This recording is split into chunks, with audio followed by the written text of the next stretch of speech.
విజ్ఞానం ఆకాశపు టంచులనే తాకుతున్నా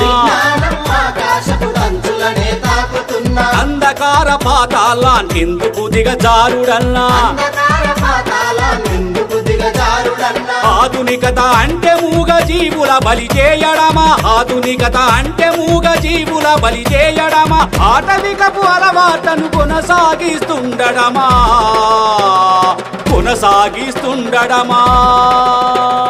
మహాకరుణ యాత్ర ఇది మహాకరుణ యాత్ర జీవులపై చైతన్యం కలిగించే యాత్ర